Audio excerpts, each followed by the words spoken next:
அந்நிய அங்கிகள் கொத்தடிமைனா திமுக காரன். திமுக காரன்னா ஈவே ராமசாமியார் என்ன சொன்னார்னு நம்ம வாயில சொல்ல முடியாது. பக்கம் 21 எல்லாருக்கும் புரியும்.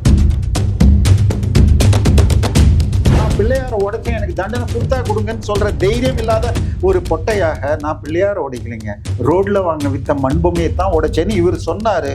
அதை தமிழக அரசு வக்கீல்கள் ஏற்றுக்கொண்டு தப்பிக்க விட்டாங்க. ஸ்டேடியத்துல போய் மக்கள் கூடுறது பகுத்தறிவுக்கு இயலாதுன்னா அப்ப கருணாநிதி பேர்ல ஸ்டாண்ட் வைக்கிறீங்கன்னா உங்க அறிவு இருக்கான்னு என்னத்தை சாப்பிடுற?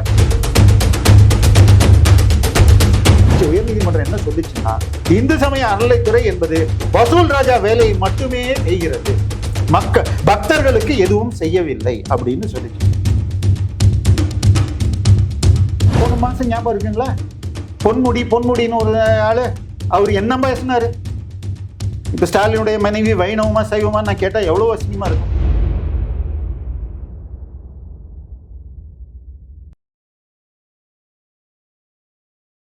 ரிப்போர்ட்ஸ் நவ் நேயர்கள் அனைவருக்கும் வணக்கம். இன்னைக்கு நம்ம என்ன டாபிக் பார்க்க போறோம்னு பாத்தீங்கன்னா, சேகர் பாபு அவர்கள் முருகன் மாநாட்டை பத்தி பேசினதுதான். இன்னும் பல சுவாரஸ்யமான விஷயங்களை நம்ம பகிர்ந்துக்கும். நம்ம கூட இருக்கவர் யாருன்னு பாத்தீங்கன்னா, அரசியல் விமர்சகர் தேவப்பிரியா. வணக்கம் சார். வணக்கம். எப்படி இருக்கீங்க சார்? நல்லா இருக்கேன். இப்ப என்னன்னு பாத்தீங்கன்னா, நம்ம தமிழ்நாட்டுல ஜூன் 22 முருகன் மாநாடானது நடக்க போகுது. அதுக்கான ஏற்பாடுகள்லாம் ரொம்பவே நல்லா நடந்துட்டு வருது. அந்த மாநாட்டுக்கு எதிர்ப்பா சேகர் பாபு அவர்கள் என்ன தெரிவிச்சிருக்காருன்னு பாத்தீங்கன்னா, இது ஒரு சங்கிகள் மாநாடு, இது வெறும் அரசியலுக்காகவே மட்டும் நடத்துற ஒரு மாநாடு, இதுல முருகனோ இல்ல முருக பக்தர்களுக்கோ ஒரு யூஸும் இல்லை அப்படின்ற மாதிரி பேசியிருக்காரு. அதை பத்தின உங்க கருத்து என்ன சார்? சங்கிகள்னா என்னமா அர்த்தம்? சங்க தமிழன் வழியாக இருப்பவன் சங்கிகள். அந்நிய அங்கிகள் கொத்தடிமைனா திமுக காரன். திமுக காரன்னா ஈவே ராமசாமியார் என்ன சொன்னார்னு நம்ம வாயில சொல்ல முடியாது. பக்கம் 21 எல்லாருக்கும் புரியும். அதை நிரூபிப்பது இப்பொழுது ஞானசேகரன் ஒருத்தன் சார்களுக்கெல்லாம் கொடுத்தான். அந்த சார் யாரு? தம்பிகள் தான் சாரா? சார்கள் நிறையவா? தம்பிகளும் சாரும் ஒன்னா? இந்த கேள்வி ஓடலன்னா அந்த பக்கம் அரக்கோணத்திலிருந்து திராவிட செயல் செஞ்சுக்கிட்டு ஒருத்தவன் பேர்ல போட்ட எஃப்ஐஆர் எவ்வளவு கேவலம்னா, அவனுக்கு ஒரு கண்டிஷன் கூட போடாம பெயில் கொடுக்குறாங்க. சரி, வேலூர்ல ஒருத்தன் அங்கன்வாடிக்குள்ள போய் தண்ணி அடிச்சுட்டு ரீல்ஸ் போட்டா அவனுக்கு போட்ட எஃப்ஐஆர்ல என்ன பண்ணாங்கன்னு சொன்னா 10 ரூபா ஃபைன் போடுற எஃப்ஐஆர்ல போடுறாங்க. அதே ஒரு நடுநிலையாளர் பேசினாங்கன்னா, இந்த அரசை விமர்சனம் பண்ணாங்கன்னா, அவனை பிடிக்கிறதுக்கு ஃப்ளைட்ல இங்கேருந்து அம்டாபேட்ல போய் ஜான் ரவியை பிடிச்சிட்டு வந்தாங்க. நடிகை கஸ்தூரியை பிடிக்கிறதுக்கு ஒரு பறக்கும் படை போய் ஹைதராபாத்ல இருந்து பிடிச்சிட்டு வருது. ஆனா இங்க இருக்கிற ஆட்களை நீங்க விட்டுக்கிட்டு இருக்கீங்க. இப்ப நேத்து நீங்க சொல்ல மறந்தது இன்னொன்னு பாத்தீங்கன்னு சொன்னால், நம்ம அமைச்சர் ஒருத்தர் பேசினாரு. பெங்களூர்ல தேவையில்லாமல் ஒரு கொண்டாட்டம், ஒரு கிரிக்கெட் மேட்ச் கொண்டாட்டத்துல 11 பேர் செத்துருக்காங்க. அதை பத்தி கேள்வி வருது. இது தவிர்க்கப்பட்டிருக்கணும்னு சொன்னா அறிவுள்ளவன் பேசினான்னு எடுத்துக்கலாம். இங்க என்ன பிரச்சனைன்னா, கூட்டத்தை சரியா நிர்வாகம் பண்ணலன்னு சொல்லிவிட்டா. அவர் எந்த ஊரை சேர்ந்தவர்? கன்னியாகுமரியை சேர்ந்தவர். அங்க திமுகவுக்கு ஓட்டே கிடையாது. காங்கிரஸ்காரன் ஓட்டு இல்லைன்னா பொழைக்க முடியாது. அதனால நெல்லைக்கு பின் எமக்கு தொல்லை அப்படிம்பாரு கருணாநிதி. ஸோ அதனால காங்கிரஸ் எதையாவது சொல்லிட்டா வம்புன்னு சொல்லிட்டு கோயில்ல கூடுறது, விளையாட்டுக்கு கூடுறதெல்லாம் பகுத்தறிவுக்கு தொடர்பு இல்லாது. பகுத்தறிவுன்னா என்னம்மா? அறிவுன்னு சொன்னா நல்லது எது கெட்டது எதுன்னு பாக்குறது. பகுத்தறிவுனா பைத்தியம் முடிச்சு வளர்றதுன்னு அர்த்தம். ஏன்னா நான் சொல்லல, இது இந்த தமிழ்நாட்டில் ஒருத்தர் பேர் சொல்லுவாங்க இல்லையா, இந்த மண்ணு அந்த மண்ணுன்னு, ஈவே ராமசாமி மண்ணுன்னு. அந்த ஈவே ராமசாமியாரை பற்றி உச்ச நீதிமன்றம் என்ன சொல்லுச்சுன்னா, இவருடைய பேச்சும் செயலும் to put it lightly is madness. அப்படின்னா என்னம்மா? இவருடைய பேச்சும் செயலும் மென்மையாக சொல்வது என்றால் மடத்தனமானது.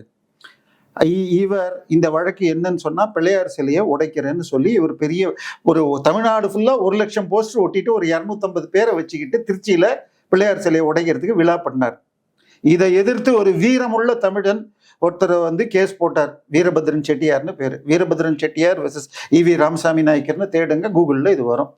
அவர் என்ன பண்றார்? தமிழ்நாடு கோர்ட்ல கேஸ் போடுறார், செஷன்ஸ் கோர்ட்ல போடுறார், மேஜிஸ்ட்ரேட் கோர்ட்ல போடுறாரு. இங்கெல்லாம் தோத்து போயிடுறார். ஹைகோர்ட்ல போடுறார், தோத்து போடுறாரு. இப்போ சுப்ரீம் கோர்ட் போகுது. சுப்ரீம் கோர்ட்டுக்கு போன உடனே இவரா என்ன பண்றாரு? பல தமிழ்நாட்டில் இருக்கிற ஒரு 4-5 பெரிய வக்கீல்கிட்ட கேஸ் கன்சல்ட் பண்றாரு என்ன பண்றதுன்னு. அதுல ஒருவர் ஜூனியர் என்கிட்ட சொன்னது அப்படியே நான் சொல்றேன். அவர் போய் கேட்டப்ப அவர் என்ன சொன்னாராம், அப்பீலுக்கு போறப்போ எப்படி கீழ் நீதிமன்றம் தீர்ப்பு கொடுத்துச்சுன்னு தான் பார்ப்பாங்க, நீ போய் பேசாத, நீ பேசுனா உனக்கு தண்டனை கிடைக்கும்னாரா. ஏன்னா இந்த வழக்குல இவர் எப்படி தப்பிச்சாருன்னு சொன்னா, நான் பிள்ளையார உடைச்சேன், எனக்கு தண்டனை கொடுத்தா கொடுங்கன்னு சொல்ற தைரியம் இல்லாத ஒரு, நான் பிள்ளையார உடைக்கலைங்க, ரோட்ல வாங்க வித்த மண்பொம்மையை தான் உடைச்சேன்னு இவர் சொன்னாரு. அதை தமிழக அரசு வக்கீல்கள் ஏற்றுக்கொண்டு தப்பிக்க விட்டாங்க. இதை உச்சநீதிமன்றம் பார்த்துட்டு இது அங்க வந்து இது சீக்கியர்களும் அதிகம். அதனால என்ன சொன்னாங்கன்னா, யாராவது மதத்தை அவமதிக்க பைபிளை, குரானை, குரு கிரந்த் சாஹிப்பை எரிக்கிறேன் அல்ல கிழிக்கிறேன்னு சொன்னால், நாங்க பேப்பரை எரிச்சோம், வெறும் ரோட்ல வித்த புத்தகத்தை எரிச்சோம்னா ஒத்துக்க மாட்டோம், இது மந்திரம் தான் தண்டனை தரும். அது மாதிரி தான் இதுவும். அதனால் கீழ் நீதிமன்றங்கள் சரியாக நீதி பரிபாலனம் செய்யவில்லை அப்படின்னு சொல்லிட்டு, இவருக்கு ஏற்கனவே 84 வயசு, இந்த மாதிரி இவர் உளறிட்டு திரிகிறாருன்னு சொல்லிட்டு தான் இந்த தீர்ப்பை சொல்லிட்டு, to put it lightly, his speech and actions are madness. ஆனால் 84 வயசு தண்டனை தர வேண்டாம், தொடர்ந்தால் அவருக்கு சட்டம் ஒழுங்குப்படி தண்டனை தரணும். இந்த தீர்ப்பை காட்டி வைரமுத்து தன்னுடைய ஆண்டாள் தாயாரை இழிவு செய்த பொழுது என்னுடைய வழக்கை நீக்க வேண்டும்னு சொன்னப்ப இதைத்தான் இந்து முன்னணி வழக்கறிஞர் காட்டி இன்னைக்கு வரைக்கும் அந்த வழக்கு பெண்டிங் இருக்கு. அதுக்கு தண்டனை வாங்கி தரல. இப்ப இன்னொன்னுங்க, கூட்டம் கூடக்கூடாது எங்க விளையாட்டுக்கு. எதுங்க ஸ்டாலின் போய் கிரிக்கெட் மேட்சுக்கு போய் உட்கார்றாரு? நம்ம இந்த உதவி முதலமைச்சர்னு ஒருத்தர் இருக்காருங்களே, அவரு என்ன பனியன் போட்டுட்டு, என்ன பனியன், SMJன்னு விஸ்கி கம்பெனி லோகோ போட்ட பனியனை போட்டுட்டு எதுங்க கிரிக்கெட் மேட்ச்ல விளையாடுறாரு? இன்னைக்கு யாருங்க கிரிக்கெட் போர்டு, தமிழக கிரிக்கெட் போர்டு சேர்மன் யார் தெரியுமா? அசோக் சிகாமணின்னு பொன்முடி பையன். நம்ம மெட்ராஸ் தமிழக அரசுக்கு சேப்பாக்கம் ஸ்டேடியம் வாடகை பாக்கி 3000 கோடி வசூல் பண்ண துப்பு இல்லை. ஒரு மேட்சுக்கு ரிலே பண்றதுக்கு 300 கோடி ரூபாய் வாங்குறாங்க. ஆனா தமிழக அரசுக்கு 2015 வரைக்கும் வாடகை பாக்கி 2081 கோடி ரூபாய்னு CAG அறிக்கை சொல்லுச்சு. அதுக்கு 2019 ஸ்டாலின் அவர்கள் ட்வீட் போட்டார், அன்னைக்கு எதிர்கட்சி தலைவராக. 2081 கோடி வாடகை பாக்கி இருக்கிறது, வெறும் 250 கோடியை கணக்குல வச்சுட்டு மீதியை ஊழல் செய்து தன் பாக்கெட்டில் சுருட்ட பார்க்கிறார் EPS அப்படின்னு போட்டு வெள்ளை அறிக்கை வேணும்னு அவர் போட்ட ட்வீட் இருக்கு, உங்களுக்கு வேணும்னா நான் தரேன். இப்ப 2015 வரைக்கும் 2081 கோடி, இன்னைக்கு 2025 இருக்கணும். அப்ப 3000 கோடிக்கு மேல இருக்கும். எவ்வளவு வசூல் பண்ணீங்க? இன்னொன்னு, 3 ஸ்டாண்ட், அங்க இருக்கிற 3 ஸ்டாண்டு சட்ட விரோதமாக கட்டது, அதை இடிக்கணும்னு உச்ச நீதிமன்ற தீர்ப்பு. இன்னைக்கு வரைக்கும் இடிக்கல. கருணாநிதி ஸ்டாண்டுன்னு பேரை வச்சுட்டாங்க. ஏன் சார் ஸ்டேடியத்துல போய் மக்கள் கூடுறது பகுத்தறிவுக்கு இயலாதுன்னா அப்ப கருணாநிதி பேர்ல ஸ்டாண்ட் வைக்கிறீங்கன்னா உங்களுக்கு அறிவு இருக்கா சொல். அடுத்தது சார், இவர் கன்னியாகுமரிக்கார். கன்னியாகுமரியில திருவள்ளுவருக்கு சிலை வச்சிருக்காங்களா? 133 அடி இல்ல 133 அடி கிடையாது, 50 அடிக்கு பீடம் தான் இருக்கும், பின்னாடியே முடிக்காம இருக்கும், அது வேற விஷயம். அந்த பாலத்துக்கு கடலுக்கு நடுவுல இருக்குங்க. உள்ள போகணும்னு சொன்னா போட்டு 3 போட்டு தான் இருக்கு. போன ஆட்சி இருந்தப்ப 34 ரூபாய் இருந்துச்சு உள்ள போறதுக்கு போட்ல, இன்னைக்கு 100 ரூபாயே ஏத்திருக்காங்க. வர்றவன் 1 மணி நேரத்துக்கு ஒரு போட்டு கூட வரலன்னு போறான். வர டூரிஸ்ட் உள்ள வந்தா எத்தனை பேருக்கு வேலை கிடைக்கும்? அதாவது கும்பமேளா நடத்தினதுன்னு 3 லட்சம் கோடி ரூபாய் இதுக்கு வந்துச்சு. உத்தரப்பிரதேசத்துல ட்ரேட் வந்துச்சு. இந்த 3 லட்சம் கோடிக்கு 10% GST போட்டா 30,000 கோடி. அரசாங்கம் செலவு பண்ணது 8,000 கோடி. அந்த 8,000 கோடி ரோடு, பில்டிங் இதெல்லாம் பர்மனண்டா இருக்க போகுது. 8,000 கோடி செலவு பண்ணி 30,000 கோடி சம்பாதிச்ச யூபி புத்திசாலியா? அதே திரு மோடி அவர்கள் சென்னையில சைனாவுடைய இது தலைவரை வச்சுக்கிட்டு ஒரு சம்மிட் நடத்தினார். அடுத்த வருடம் இந்தியாவிலேயே மிக அதிகமாக டூரிஸ்டுகள் வந்தது மகாபலிபுரம். கோவாவை விட அதிகமாச்சு. ஆனா மகாபலிபுரத்தை ப்ரமோட் பண்ணா அங்க இருக்கிறதெல்லாம் இந்து சாமி கோயில், இந்து சாமி சிலை, அதனால அதை விட்டாச்சு. அதை தொடர்ந்து இருந்தா என்ன இருக்கும்? அயோத்தியில் ராமர் கோயில் கட்டினாங்களா? கட்டுறதுக்கு அது கும்பாபிஷேகத்துக்கு முன்னாடி இவர் அதை பிராண பிரதிஷ்டைம்பாங்க. ஏன்னா முழு கோவில் முடிக்காததுனால அந்த இவருக்கு கண் திறப்பதுன்னு நம்ம சொல்லுவோம். அதுக்காக பிராண பிரதிஷ்டைங்கிறது. அதை பண்றதுக்கு முன்னாடி எங்க வந்தார் மோடிஜி? நேர ஸ்ரீரங்கத்துக்கு வந்தார். அதுக்கப்புறம் ராமேஸ்வரம் போனார். எதுக்கு போனார் தெரியுமா? ஸ்ரீரங்கத்துல கம்பராமாயணம் அரங்கேற்றப்பட்ட மண்டபம் இருக்கிறது. அது மாத்திரம் இல்ல, ஸ்ரீரங்கத்தில் இருக்கும் உற்சவர் சிலை என்பது ராமரும் அவருடைய முன்னோர்களும் வழிபட்ட சிலை விபீஷ்ணனுக்கு கொடுக்கப்பட்டு அதை எடுத்துட்டு போற வழியில கடவுள் நான் இங்க இருக்கிறேன்னு அந்த சிலையை வச்சு இடத்துல இருந்து பேத்து எடுக்க முடியாம கட்டப்பட்ட கோவில் ஸ்ரீரங்கம். ஸோ ராமருடைய முன்னோர்கள் காலமாக உள்ள அந்த சிலையை வணங்கிட்டோம், குலதெய்வ விக்கிரகத்தையும். அதுக்கு அடுத்தது ராவணனோடு அங்க போரிடுவதற்காக வந்த சேதுக்கரைக்கு, அதுக்கப்புறம் ராவணனை கொன்ற பிறகு தன்னுடைய இது பிராண தோஷம் போகணுங்கிறதுக்கு அங்க ராமர் சிவலிங்கத்தை வழிபட்ட இடம் அங்க வந்தார். இதையெல்லாம் நீங்க டெவலப் பண்ணியிருக்கீங்களா? எதுவும் பண்ண. இப்ப யாருங்க பேசுனது? அடுத்தது பாத்தீங்கன்னா சேகர் பாபு. இவர் என்ன துறைக்கு அமைச்சரா இருக்காரு? இந்து சமய அறநிலையத்துறை. சரிங்க, இப்ப என்னது? இப்ப திருவிழாக்கு கூடக்கூடாது. இப்ப இவங்களுக்கெல்லாம் யாருங்க சம்பளம் தருது? அமைச்சர், MLAக்கெல்லாம் நம்ம கொடுக்குற வரி பணம், நம்ம போடுற பிச்சை. இதே அந்த இவர் மனோ தங்கராஜ் 2022 கேரளாவை சேர்ந்த ஒருவர், அவர் பேரு தேவசகாயம் நாயர், நாயரா பிள்ளையா என்னன்னு தெரியாது. அவருக்கு இது கத்தோலிக்க சபையை பொறுத்த வரைக்கும் அது ஒரு பிசினஸ். யாருக்காவது செயின்ட்னு பட்டம் கொடுத்தா அதுக்காக உங்க வரி பணத்துல, என் வரி பணத்துல இந்த ஆள் வேட்டிக்கனுக்கு போயிட்டு வந்தார். ஏங்க உங்களுக்கு அசிங்கமா இல்ல? எதுக்கு ஒரு திருவிழாக்கு போறீங்க, மத திருவிழாக்கு? பகுத்தறிவு இல்ல, பைத்தியமா நீ?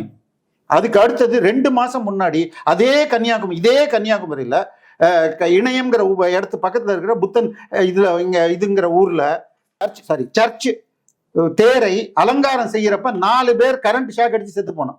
எதுக்கு சர்ச் திருவிழான்னு அன்னைக்கு கேட்டியா நீ? அது என்னங்க ஒரு மதத்தை எடுத்து பேசுறது சார்? போன மாசம் ஞாபகம் இருக்குங்களா? பொன்முடின்னு ஒரு ஆளு, அவர் என்ன பேசினாரு? இப்ப அந்த வார்த்தையை கேவலப்படுத்திட்டாரு. அவர் ராஜினாமா பண்ண, ஆனா அவர் ராஜினாமா பண்றதுக்கு முன்னாடி ஹைகோர்ட் ஒண்ணு சொல்லிச்சு, அவர் பேர்ல எஃப்ஐஆர் போட்டு கேஸ் போடுங்கன்னு. இன்னைக்கு வரைக்கும் எஃப்ஐஆர் போட்டிருக்காங்களா? தெரியல, நமக்கு தெரியல. அதுக்கு முன்னாடி உதயநிதி ஸ்டாலின் ஒண்ணு பேசினாரா? டெங்கு, மலேரியா, சனாதனம்னா உனக்கு சனாதனம்னாலும் தெரியாது, தமிழும் தெரியாது. திருவள்ளுவர் சனாதனம் என்றால் இறைவனை அடையும் வழிங்கிறார். வேண்டுங்கால் வேண்டும், பிறவாமை வேண்டும், மற்ற நிலையாமை காணப்படும். நிலையாமைன்னா இங்க மீண்டும் மீண்டும் பறந்துகிட்டு இருக்கிறது.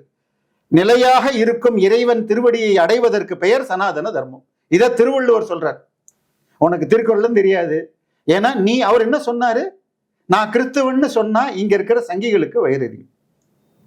நீ கிறிஸ்துவன்னு எனக்கு தெரியும், உன் ஒய்ஃபு சிஎஸ்ஐ பிஷப் ஞானமுத்து பேத்தின்னு எனக்கு தெரியும், ஆனா மக்கள்கிட்ட நீயே சொல்லிவிட்ட.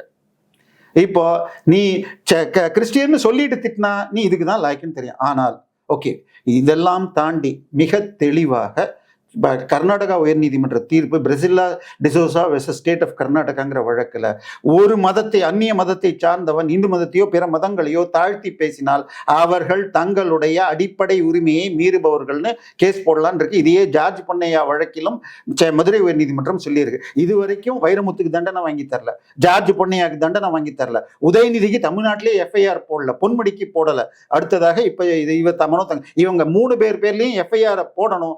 மனோ தங்கராஜை பொன்முடியை செய்தது போல டிஸ்மிஸ் செய்யணும். இதான் என் கோரிக்கை. இப்ப நம்ம இவருக்கு வந்துருவோங்க. யாருங்க? நம்ம சேகர் பாபு. போன மாசம் என்ன ஆச்சு தெரியுங்களா? நீங்க ராமேஸ்வரம் போயிருக்கீங்களா? போனதில்லை. ராமேஸ்வரத்துல 24 தீர்த்தங்கள் உண்டு. அந்த தீர்த்தங்களில் தீர்த்தம் தெளிச்சுக்கிறதுக்கு போவாங்க. அதுல ஒண்ணு கடற்கரை ஓரமாக அக்னி தீர்த்தம்னு இருக்கு. அந்த அக்னி தீர்த்தம் இங்க இருக்குன்னா அதுக்கு பக்கத்திலேயே அந்த ஊருடைய கழிவுநீர் சேருது, அதை தடுக்கணும், சுத்தப்படுத்தி வேற இடத்துக்கு அனுப்பணும் அப்படின்னு ஒரு கோரிக்கையை என்னுடைய நண்பரான யானை ராஜேந்திரன் வழக்கு போடுறார். நம்ம தமிழ்நாடு அரசு, நம்ம இந்த சேகர் பாபு ஒன்று சொல்லி வீடியோ பார்த்துருப்பீங்க. அவருக்கு நான் அதை யூஸ் பண்றதில்லை, சில நண்பர்கள், ஆனால் அவரே பேசினதுங்கிறதுனால அவருக்கு ஒரு பட்ட பேர் வச்சிருக்காங்க, அடிச்சு விடு சேகர் பாபுன்னு சொல்லுவாங்க. ஏன்னா மேயர் ஏதோ பதில் சொல்றப்ப உளறதுக்கு, ஐ மீன் சமாளிக்கிறதுக்காக அடிச்சு விடு அப்படின்னு அவரே சொன்னதுதான். இந்த கமிஷனர் என்ன பண்றாரு? ஹைகோர்ட்ல ஒரு அபிடவிட் கொடுக்குறார். அந்த அக்னி தீர்த்தத்துக்கு அருகில் வரும் கழிவுநீர் சாக்கடையை தடுத்தாச்சு, மாத்தியாச்சுன்ட்டார். என்னுடைய நண்பர் யானி ராஜேந்திரன் ட்ரோனை வச்சு போட்டோ வீடியோ எடுத்து ப்ரூவ் பண்ண உடனே இன்னைக்கு தமிழ்நாடு அரசுல நம்பர் 1 சீஃப் மினிஸ்டர், அவருக்கு அடுத்தது சீஃப் செக்ரட்டரிக்கு ஹைகோர்ட் கொடுத்திருக்கிற தீர்ப்பு என்னன்னு சொன்னால், நீங்கள் அந்த கமிஷனர் இந்த கோர்ட்டிற்கு போய் சொன்னதற்காக அவர் மீது டிபார்ட்மெண்ட் ஆக்ஷன் எடுத்து என்ன எடுத்தீர்கள் என்று எனக்கு பதில் இத்தனை நாளுக்குள்ள தரணும்னு சொல்லி தீர்ப்பு கொடுத்திருக்கு. இப்ப இதை பத்தி ஏதாவது சேகர் பாபு பேசுவாரா? அவருடைய துறை சம்பந்தப்பட்ட அதே ராமேஸ்வரம் கோயிலுங்க, ராமேஸ்வரம் கோயில்ல இன்னைக்கு நம்ம எல்லாம் என்னது தமிழ்ல பேர் வை அப்படின்னு அப்பப்போ சொல்லுவார். ராமேஸ்வரம் கோயில்லையும் இங்க திருக்கழுக்குன்றத்துலையும் போனா ஹிந்தியில போட்டு வச்சிருக்காங்க. ஏன்னா பல வட இந்தியர்கள் அந்த கோயில்களுக்கு வருவார்கள். என்னன்னா நம்ம காசிக்கு நம்ம முக்திக்காக போவோம். வட இந்தியர்கள் அங்க காசியுடைய ஃபேமஸ் என்னன்னு சொன்னால் அங்க காக்கா சாப்பிடாது, காக்காயே கிடையாது. காசிக்குள்ள காக்கா பறக்காது. இறந்தவர் முக்தி சேர்வதற்கு காக்கா உண்ணணுங்கிறது நமக்கு உண்டு. அமாவாசை அன்னைக்கு காக்கான்னு கத்துவோம். இந்த திருக்கழுக்குன்றம் என்பது பக்ஷி தீர்த்தம்னு இருக்கு. மேல காக்கா 2 வரும் அந்த காலத்துல, இன்னைக்கு வரதில்லை. பட் சோ அதுக்காக இங்க வருவாங்க. அதே போல ராமேஸ்வரத்துல இருந்து நீர் எடுத்துக்கிட்டு அங்க போகணும்னு அவங்களுக்கு, நமக்கு அங்க இருந்து இங்க எடுத்துட்டு வரணும்னு இருக்கு. சோ இந்த 2லயும் வட இந்தியர். இந்த ராமேஸ்வரத்துல மொத்தம் 9 அர்ச்சகர்கள் இருக்கணும், 18 துணை அர்ச்சகர்கள் இருக்கணும்.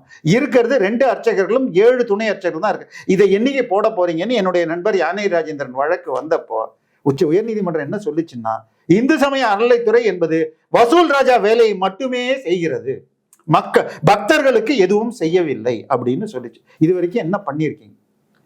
திருச்செந்தூர் கோயில்ல வந்து கியூல நின்ன ஒருத்தர் செத்து போய் விழுந்தார். அது அடுத்த 2 நாள்ல ராமேஸ்வரம் கோயில்ல ஒருத்தர் செத்து விழுந்தார். இதையெல்லாம் சொன்னா என்ன சொல்லுவீங்க? என்னைக்கோ ஒண்ணு நடக்குது.